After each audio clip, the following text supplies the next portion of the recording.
శ్రీ గురుభ్యో నమః.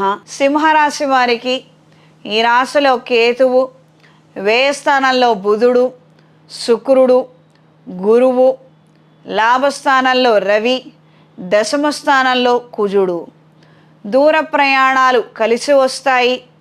వ్యాపార క్రయ విక్రయాల నిమిత్తం చేసే ప్రయాణాలు అనుకూలంగా ఉంటాయి. ప్రత్యేకించి కొన్ని అగ్రిమెంట్స్ గురించి, కొన్ని డిస్కషన్స్ గురించి, మీటింగుల గురించి వెళ్ళేటువంటి చేసే ప్రయాణాలు కలిసి వస్తాయి. రియల్ ఎస్టేట్ వ్యాపారాలలో ఉన్నవారికి స్తబ్దు స్థితిలో నుంచి కాస్త మార్పు వస్తుంది.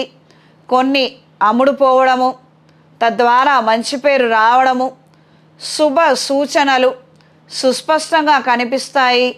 మానసిక సంతోషాన్ని కలిగి ఉంటారు. రియల్ ఎస్టేట్ వ్యాపారాల్లో ఉన్నవారికి, సివిల్ కన్స్ట్రక్షన్ వ్యాపారాలలో ఉన్నవారికి, క్యాటరింగు ఫుడ్ వ్యాపారాలలో ఉన్నవారికి కాలం అనుకూలంగా ఉంటుంది. పెట్టిన పెట్టుబడులకు మించి మంచి ధనాన్ని పోగు చేసుకోగలుగుతారు. క్రితం అవసరం నిమిత్తం తీసుకున్నటువంటి రుణాలను కూడా చెల్లించి వేయగలుగుతారు. ఈ వారం పరిహారం: రాబోయే సోమవారం రోజున శివాలయంలో పంచామృతాలతో అభిషేకం జరిపించండి.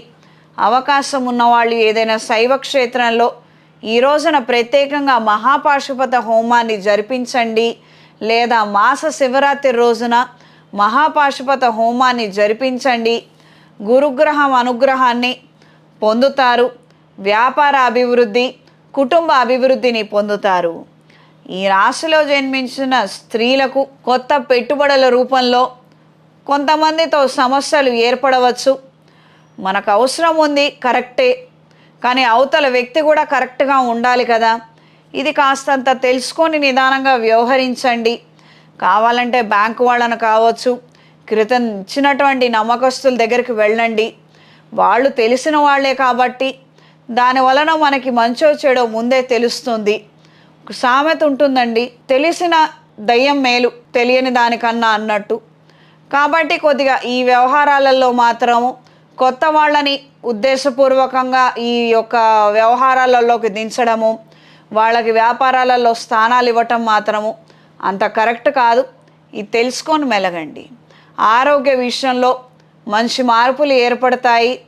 అనుకూలంగా ఉంటుంది. ఈ రాశిలో జన్మించిన వారికి ఈ వారం కలిసొచ్చే రంగు ఎరుపు, కలిసొచ్చే దిక్కు ఉత్తరం, కలిసొచ్చే సంఖ్య 3.